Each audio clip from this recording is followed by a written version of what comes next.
Shalom. Ada cita-cita, ya ada yang banyak, ada yang lemah-lemah. Kenapa? Karena memang ketika kita masuk dalam tahun 2024, kita masuk dengan penderitaan, batuk, pilek, demam, dan juga berbagai penyakit. Tetapi semua itu tidak menghalangi kita untuk ada di hadirat Tuhan. Amin.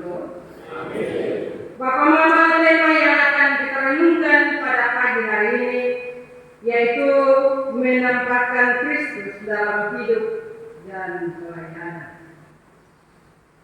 Bapak Mama, minggu ini kita merayakan Minggu Epifani. Epifani adalah masa awal pelayanan Yesus di tengah-tengah banyak orang. Pelayanan Yesus Bapak Mama diawali dengan pembaptisannya oleh Yohanes Pembaptis. Melalui perayaan Minggu Epifani, kita merenungkan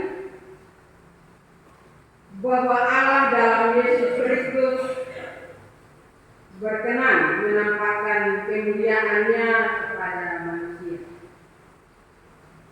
Allah membuka dirinya untuk dikenal secara luas oleh manusia yang sebelumnya hanya dikenal terbatas di kota Bethlehem atau oleh beberapa orang saja. Dan membuat Yesaya bahwa seorang utusan akan mendahului kedatangan Mesias yang diurapi, atau seorang utusan Allah akan berjalan di depanmu. Itu terbaca dalam kitab Waleakhi pasal 3 ayat 1. Dan dia akan mempersiapkan jalan bagiku. Nabi Yesaya menulis ada suara yang berseru-seru, persiapkanlah di padang gurun jalan untuk Tuhan, luruskanlah di padang belantara jalan raya bagi Allah.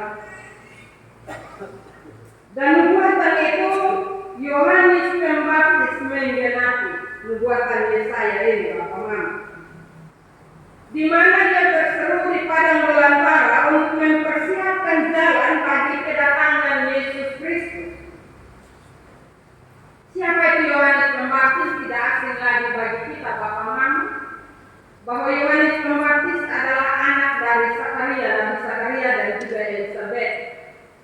Kelahirannya dengan Tuhan Yesus tidak terlalu jauh.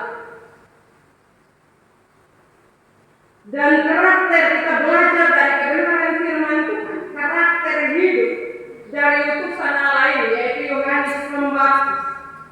Ada beberapa karakter yang perlu kita belajar atau kita pelajari dari firman ini. Yang pertama, Bapak Mama, Yohanes Pembaptis memiliki keberanian yang cukup besar, di mana Yohanes Pembaptis berbicara dengan lantang dan tegas di tengah orang-orang Israel untuk mempersiapkan diri bagi kedatangan Sang Juru Selamat. Sebelum Tuhan Yesus melayani, Yohaneslah yang diutus dahulu untuk mempersiapkan jalan. Yaitu Yohanes Pembaptis menyerukan agar hati yang bengkok, congkak, angkuh karena dosa yang bersarang dalam hati itu perlu dibersihkan. Pada saat Yohanes Pembaptis tampil dan bernubuat tahun 30 Masehi, situasi saat itu sungguh memprihatinkan, Bapak Mama.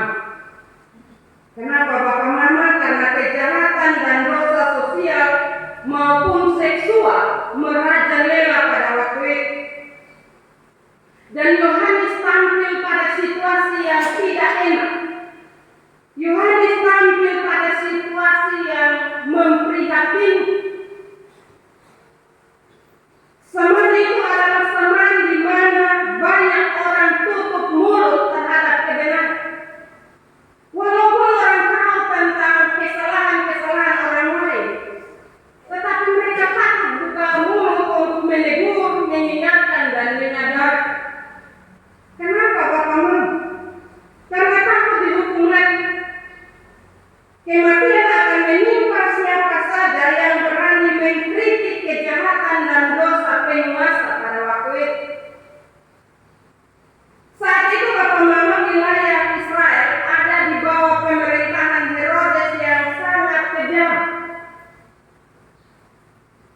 nyawa manusia itu bapak mama dianggap seperti nyawa. Meskipun bapak mama berita pertobatan yang diserukan oleh Yohanes buat banyak orang bertobat dan menyerahkan diri atau memberi diri dibaptis, namun banyak orang juga terus melakukan kejahatan.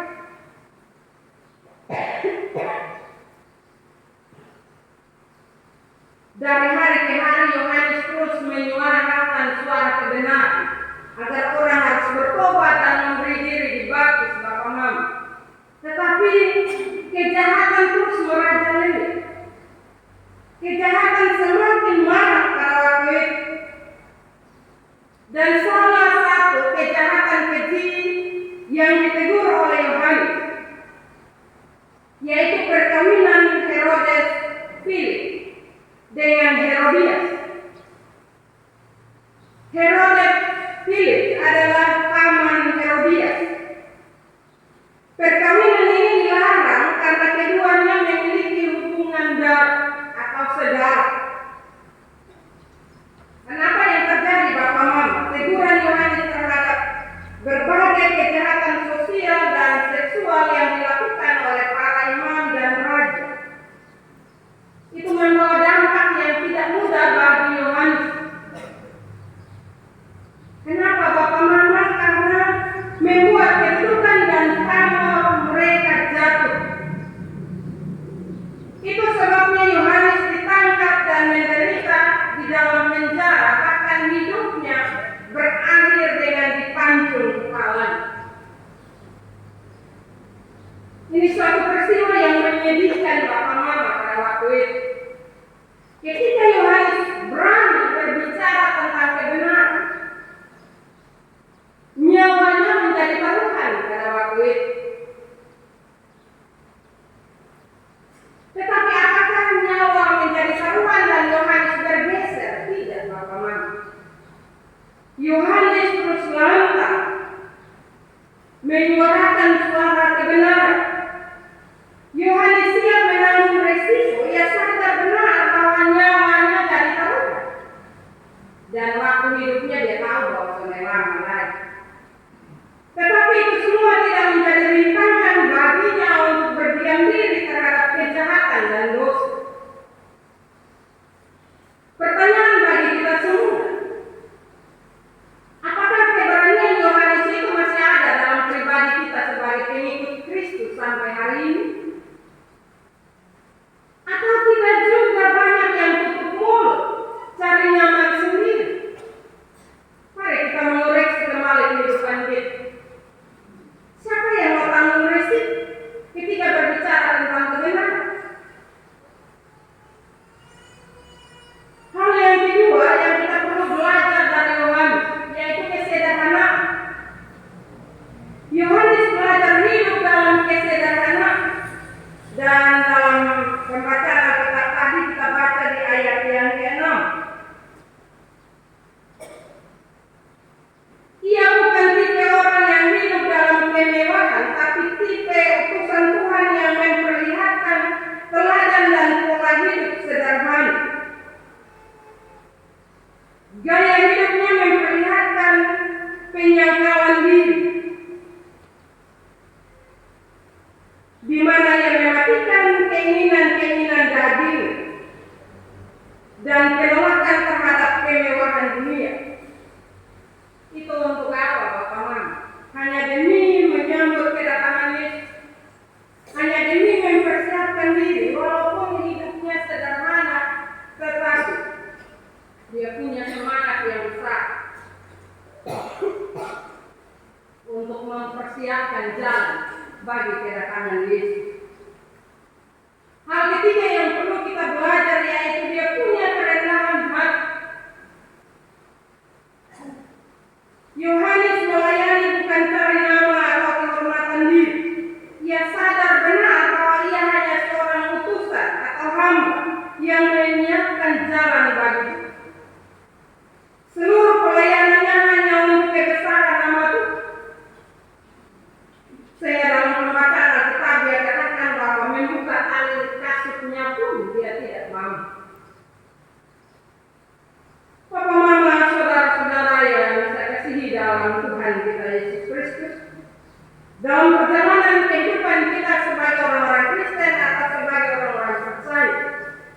Marilah kita menjalani hidup ini dengan penuh kerendahan hati. Siapa kita di hadirat Allah? Kita adalah manusia ciptaan Allah yang berdosa. Karena itu hiduplah dalam kerendahan hati, supaya Tuhan Yesus ada dalam kehidupan kita, membimbing kehidupan kita untuk melakukan hal-hal untuk kemuliaan nama Tuhan. Yesus adalah anak Allah yang berkenan kepadanya di hadapan Allah. Bapa Mama panggilan bertobat merupakan respon atas berita yang disampaikan Yohanes Pembaptis bahwa Yesus sudah datang. Namun baptisan Yesus bukan tanda pertobatan karena Yesus tidak berdosa. Yesus memberi diri dibaptis sebagai tanda penggenapan seluruh kehendak Allah. Karena itu Bapak Mama saudara-saudara yang saya kasih di dalam Tuhan, belajar dari kebenaran firman ini ada beberapa hal yang perlu kita renung. Yaitu yang pertama, Yesus sudah datang dan akan datang kembali ke dunia ini. Maka penting bagi kita untuk mempersiapkan diri menyambut kedatangan Yesus yang kedua kali. Sampai sejauh mana Bapak mau persiapkan diri kita untuk menyambut kedatangan Tuhan Yesus yang kedua kali? Di bulan Desember gereja penuh. Tapi setelah Desember kita mulai menjauh. Apa yang kita persiapkan Bapak Mama? Persiapkanlah diri kita hidup dalam semangat, hidup dalam kerendahan hati, hidup dalam takut akan Tuhan. Itu semua adalah persiapan-persiapan kita. Kita tidak saja mempersiapkan materi, tetapi terutama mempersiapkan hati kita supaya dapat menjalani hidup. Hiduplah dalam melakukan kebaikan. Hiduplah dalam melakukan hal-hal yang memuliakan nama Allah. Hal-hal yang memuliakan nama Allah itu sederhana, Bapak. Ketaatan kita, kesetiaan kita, itu semua adalah persiapan diri untuk menyambut kedatangan Yesus yang kedua kali. Kita tahu bahwa Yesus datang yang kedua kali bukan lagi mengampuni dosa kita, tetapi Yesus datang yang kedua kali untuk menghakimi kita. Perbuatan-perbuatan yang kita lakukan dalam hidup kita berkenan atau tidak.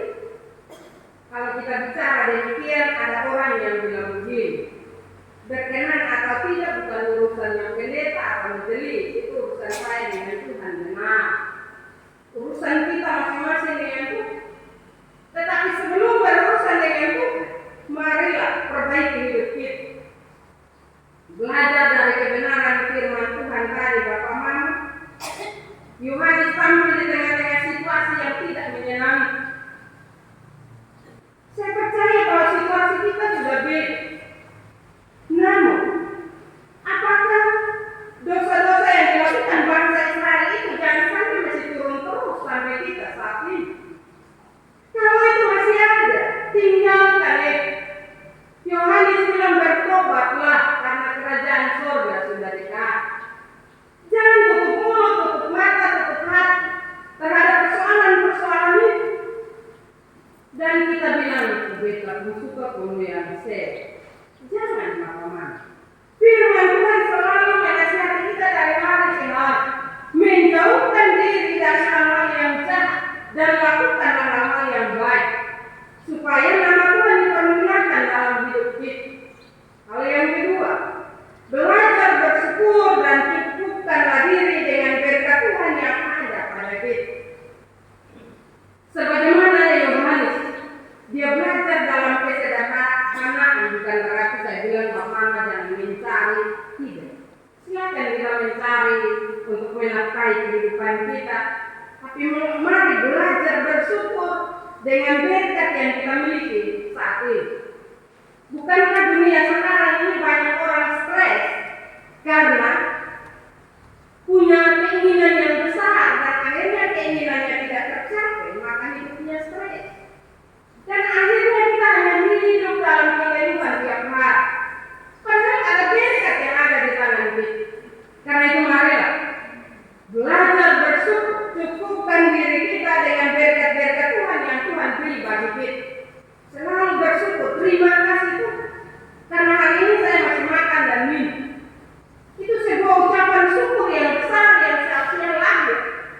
kehidupan orang-orang yang beriman dan percaya kepada Tuhan Yesus.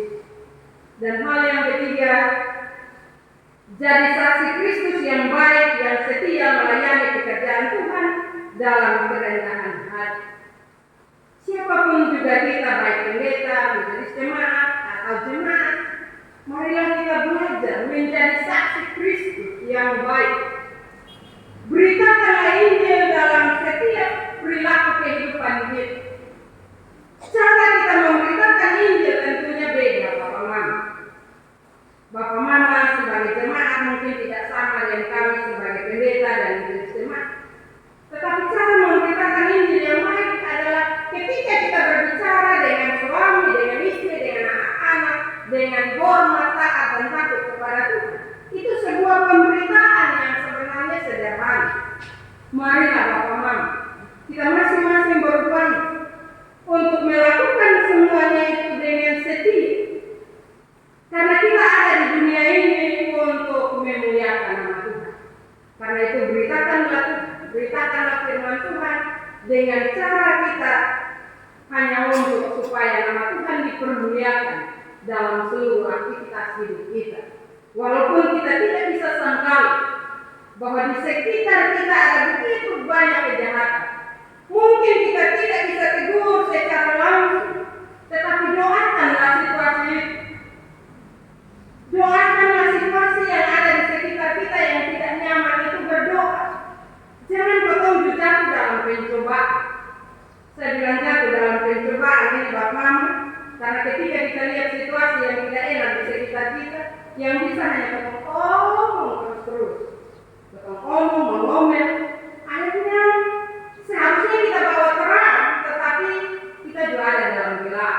Jadi marilah, sekali lagi situasi kita beda dengan Yohanes tampil pada waktu itu. Tetapi bukan kejahatan-kejahatan itu juga sementara merajalela di sekitar kita. Tanggung jawab kita berat. Tetapi kalau sekali lagi tidak bisa omong secara langsung, berkeluhlah dan sampaikan itu kepada Tuhan.